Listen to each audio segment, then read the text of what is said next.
Формула-55 дает старт очередной мега-акции и разыгрывает 255 тысяч самани. Для участия в акции переходи на сайт formula55.tj, регистрируйся и участвуй. Розыгрыш проходит только на сайте с 15 февраля по 27 марта. Подробную информацию об акции можно получить по номеру 5500. Не упусти свою возможность. Спеши участвовать.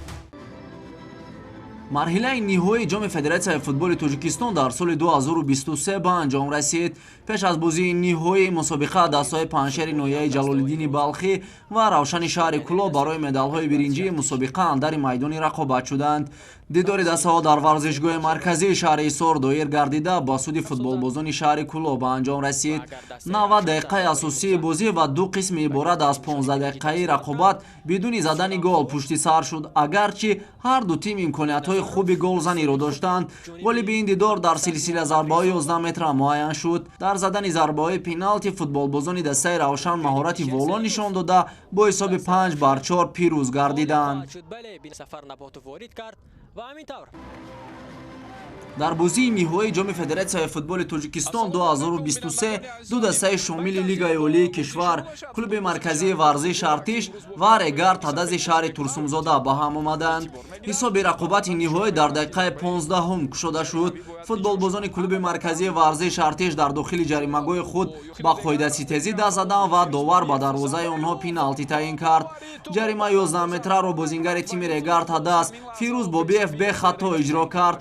бо гузораи 9 дақиқа Хуршед Абдуллоев аз ҳайати клуби марказии варзиш Артиш бо сар тӯбро вориди дарвозаи дастаи шаҳри Турсумзода намуда таносубро барқарор сохт. Суҳроб Каримов аз ҳайати артишиҳо дар дақиқаи 83 голи пирӯзиовари тимашро зад. суҳроб аз иштибоҳи дарвозабони тими Регар Тадас Куае Готсон истифода намуда ба осонӣ тӯбро вориди дарвоза намуд. бо ҳамин ҳисоби 2-1 рақобати дастаҳои клуби марказии варзиш Артиш ва Регар Тадази шаҳри Турсумзода дар бозии ниҳоии ҷоми федератсияи футболи Тоҷикистон 2023 ба анҷом расид ва тими клуби марказии варзиш Артиш дар таърихи худ бори аввал соҳиби ин ҷоиза гардид. ёдовар мешавем ки артишиҳо як маротибаи дигар дар соли 2013 дар бозии ниҳоии мусобиқаи мазкур иштирок намуда буданд, аммо дар соли 2013 дастаи Хайри Ваҳдат ин тимро шикаст дода соҳиби ҷоми федератсияи футболи Тоҷикистон гардида буд.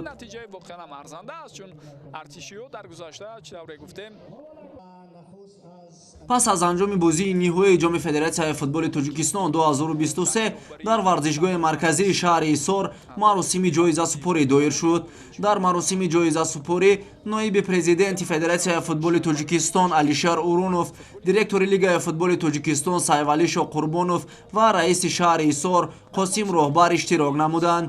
Хуршед Тимур Ҷураев аз ҳайати тими клуби марказии варзиш Артиш беҳтарин бозингари бозии ниҳоии ҷоми федератсияи футболи Тоҷикистон интихоб шуд.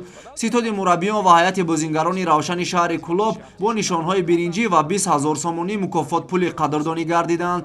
ёдовар мешавем ки соли 2020 тими Равшани Кӯлоб дар бозии ниҳоии ҷоми федератсияи футболи Тоҷикистон иштирок намудааст, аммо футболбозони шаҳри Кӯлоб бо ҳисоби 2-1 аз тими Кӯктоши ноҳияи Рӯдакӣ мағлуб гардида буданд. ба иштирокчиёни бозии ниҳоӣ футболбозони дастаи Регар Тадас дар баробари медалҳои нуқра инчунин 30 000 сомонӣ супурда шуд.